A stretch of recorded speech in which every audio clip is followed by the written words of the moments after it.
Oke, baiklah adik-adik. Assalamualaikum warahmatullahi wabarakatuh. Hari ini kembali bersama dengan Mama Hanum ya. Kita belajar untuk sistem pencernaan pada manusia.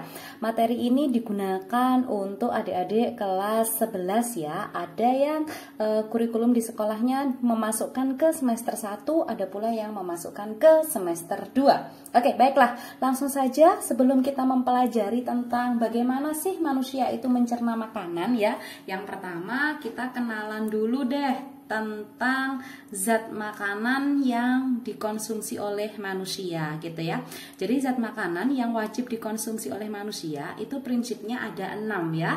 Nah, di antara ke-6 zat makanan ini ada yang merupakan makronutrien ya, makronutrisi artinya dia dibutuhkan dalam jumlah yang besar, yang banyak ya. Dan kemudian ada lagi mikronutrien ya atau mikronutrisi artinya dia dibutuhkan dalam jumlah yang kecil atau sedikit. Namun meskipun hanya dibutuhkan dalam jumlah yang kecil, tapi dia harus tetap dipenuhi ya. Kalau tidak dipenuhi nanti akan menyebabkan defisiensi ya atau penyakit atau gangguan ya dalam tubuh akibat kekurangan sumber-sumber makanan tertentu. Oke, kita bahas dulu untuk yang makronutrisi ya Dek ya. Jadi ada 3 zat makanan yang bertugas sebagai makronutrisi dan ini sekaligus mereka sebagai sumber energi. Yang pertama adalah karbohidrat. Nah, karbohidrat ini biasanya dikenal juga dengan istilah polisakarida. Namanya juga poli ya, poli itu banyak, kayak poliklinik berarti kliniknya banyak, poligami oh berarti istrinya banyak ya. Jadi polisakarida itu tersusun dari banyak monosakarida. Karena banyak berarti kan dia tidak mungkin langsung bisa untuk diserap tubuh ya, artinya dia harus dicerna dulu. Nah, karbohidrat ini biasanya dikenal juga sebagai makanan pokok ya. Jadi adik-adik bisa mendapatkan sumber karbohidrat ini dari nasi, kemudian jagung, kemudian serealia, ubi-ubian dan seterusnya. Kemudian secara kimiawi ya, untuk karbohidrat ini pertama kali dia akan dicerna di bagian rongga mulut kita dengan bantuan enzim.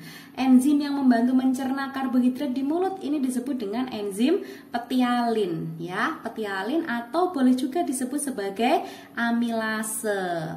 Si enzim petialin atau amilase nanti yang akan mengubah karbohidrat atau polisakarida tadi sehingga nantinya menjadi disakarida.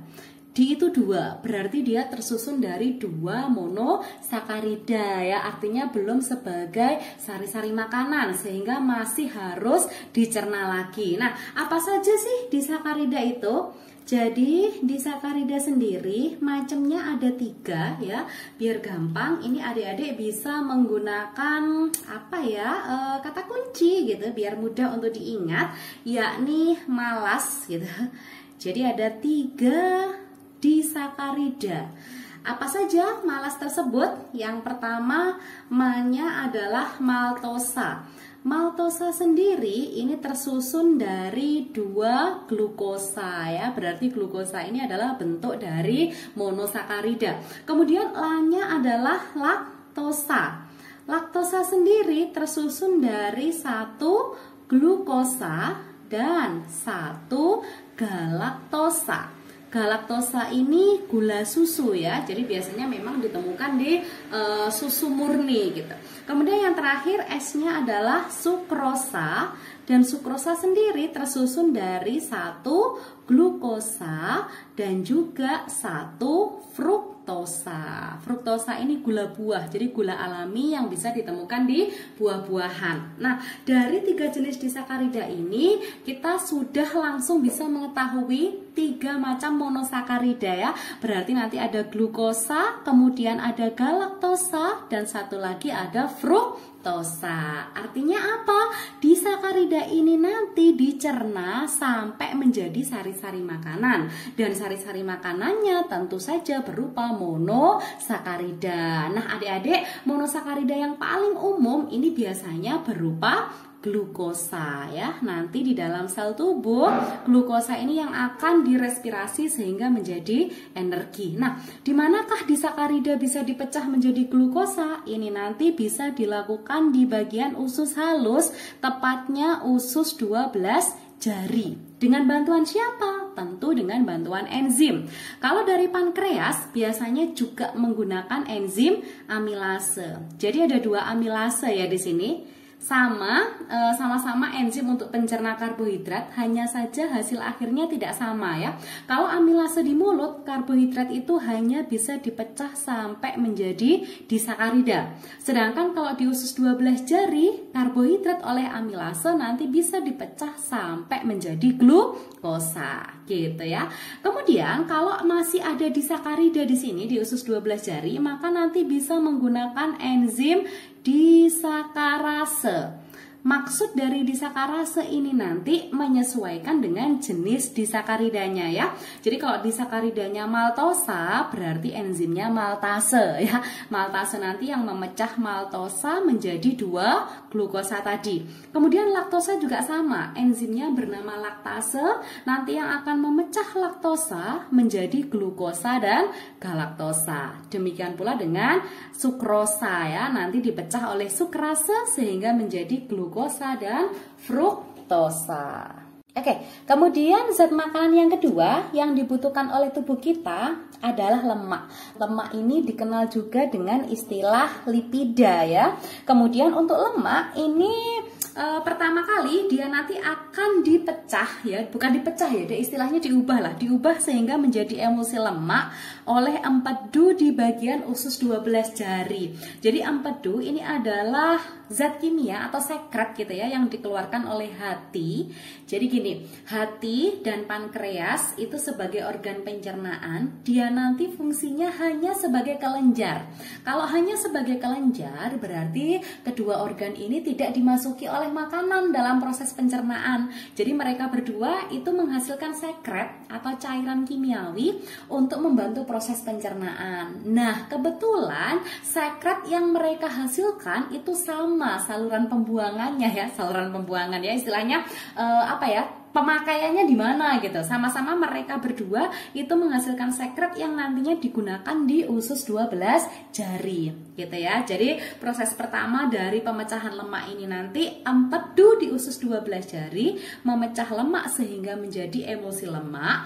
Baru kemudian enzim lipase ya di tempat yang sama, yakni di bagian usus 12 jari. Namun ingat ya, organ penghasilnya beda. Sekali lagi, kalau empedu dihasilkan hati, kalau lipase dihasilkan oleh pankreas. Namun demikian, usus sendiri itu juga bisa menghasilkan enzim untuk pencerna lemak. Dan ini yang disebut dengan enzim steapsin ya dek ya. Oke, kemudian lipase atau steapsin ini nanti yang akan memecah emulsi lemak sehingga menjadi asam lemak. Dan satu lagi adalah gliserol ya. Oke, kemudian gini, yang namanya sari-sari makanan itu nanti kan bakal diedarkan sama darah ya. Kalian sudah belajar tentang sistem peredaran darah di materi sebelumnya. Dan kita sudah tahu nih bahwa plasma darah tugasnya salah satunya adalah mengangkut sari-sari makanan. Nah, itu nanti yang diangkut adalah sari-sari makanan dari karbohidrat dan satu lagi nanti dari protein. Sedangkan kalau sari-sari makanan dari lemak yang berupa asam lemak dan gliserol, ini nanti yang akan diangkut oleh pembuluh kil atau pembuluh getah bening gitu ya. Terus lemak ini ada 2 macam dek, ada lemak nabati, kemudian ada lemak hewani. Tentu sesuai namanya kalian tahu ya, kalau hewani ya dari hewan kayak kuning telur, kemudian kayak gajih, jeroan ya, susu dan seterusnya. Sedangkan kalau lemak nabati berarti dia berasal dari tumbuh-tumbuhan. Oke, kemudian kalau karbohidrat sudah habis dipecah jadi energi, lemak sudah habis dipecah menjadi energi, baru nanti sel-sel tubuh kita itu akan memecah yang namanya protein ya. Protein ini yang disebut juga dengan polipeptida. Oke, kemudian untuk protein ini sama seperti lemak juga, ada yang nabati, ada yang hewani. Kalau hewani dari hewan ya, kayak putihnya telur, kemudian susu yang tanpa lemak, daging gitu. Sedangkan kalau protein nabati dari tumbuh-tumbuhan biasanya banyak diperoleh dari kacang-kacangan ya dan produk olahannya. Misalkan kalau kedelai berarti ya jadi tahu, tempe dan seterusnya. Secara enzimatik, protein ini nanti pertama kali akan dipecah di lambung ya, dicerna di lambung dengan bantuan enzim yang dihasilkan juga oleh si lambung yang disebut dengan enzim pepsin ya. Pepsin ini nanti yang akan memecah protein sehingga menjadi pepton.